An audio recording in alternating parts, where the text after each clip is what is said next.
Naayos na namin ang barikada. Naikalat na rin namin ang lahat ng mga tao. Nakahanda ng warrant para pagsugod natin sa mga motor. Hindi gagawin sa inyo nanay ito, Papa. Matagal siya naghirap at nagsakripisyo kay Rigor. Nakitiyak ko na hindi siya babalik doon. Naghihina na.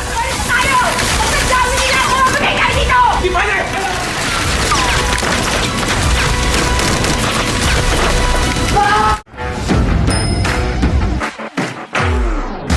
Ipinabatid ni Tanggol sa kanyang ama na tapos na ang lahat ng paghahanda. Naitayo na ang mga barikada at naikalat na rin ang kanilang mga tauhan sa paligid upang magbantay kung sakaling bigla ang sumugod ang mga gerero. Tahimik ang paligid ngunit ramdam ang tensyon sa hangin. Sa kabilang panig, abala si Rigor sa pagtipon ng mga gerero at mga pulis. Ipinahayag niyang kumpleto na ang kanilang puwersa at handa na silang sumalakay. Para sa kanya, ito na ang oras upang tapusin ang umano'y kawalang hiyaan ng mga Montenegro at maipaghiganti ang kanilang nasawi. Habang mahigpit ang pagbabantay, napansin ni Tanggol na biglang nawala si Marites. Agad niya itong ipinaalam kay Ramon, subalit ang hinala ni Ramon ay baka umalis ito nang walang paalam. Hindi iyon pinaniwalaan ni Tanggol.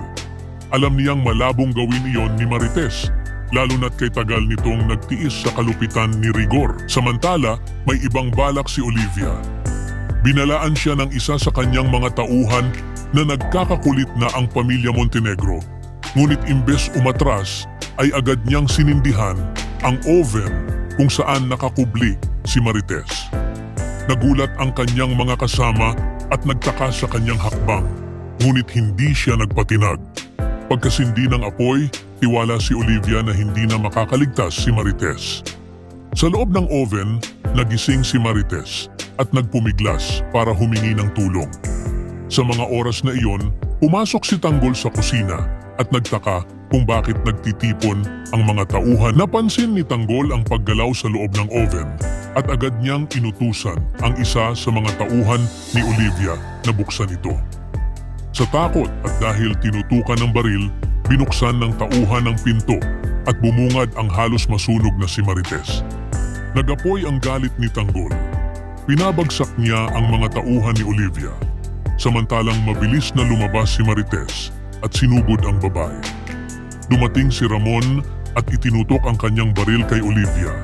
Ngunit kaagad napigil ni Don Julio ang sitwasyon bago tuluyang pumutok ang baril. Hindi nagtagal, isang tauhan ni Ramon ang dumating na hingal at nagulat. Papalapit na ang mga pulis at ang puwersa ng gerero. Biglang natahimik ang lahat at napalingon sa labas, handa na ang lab. Mula sa bakuran, umalingaw-ngaw ang boses ni Rigor na nagbabantang pasukin ang mansyon kung hindi lalabas at susuko ang mga Montenegro.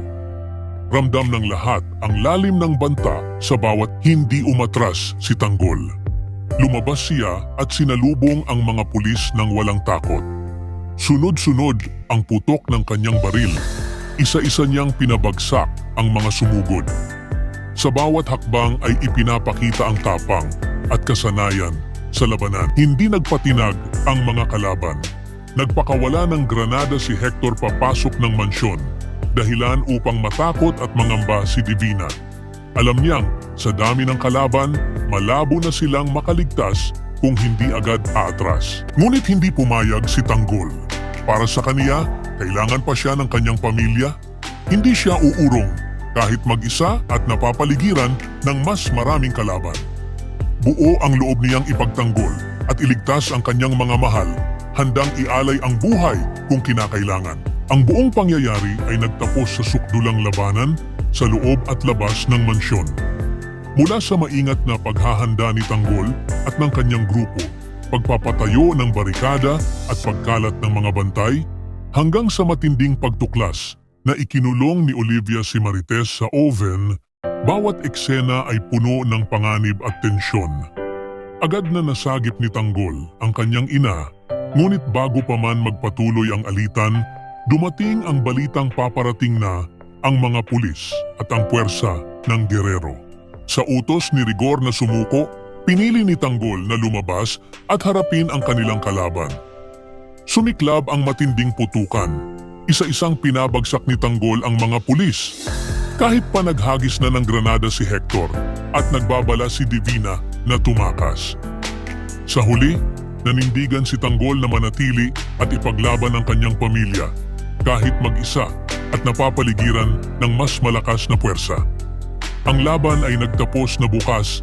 Ang tanong kung hanggang saan aabot ang tapang at paninindigan ng mga Montenegro laban sa tuloy-tuloy na pag-atake ng mga gerero. Ibahagi ang inyong saloobin sa comment section. Huwag kalimutang mag-subscribe at i-click ang notification bell para hindi ninyo ma-miss ang susunod na kabanata ng Batang Quiapo. Maraming salamat sa panunood.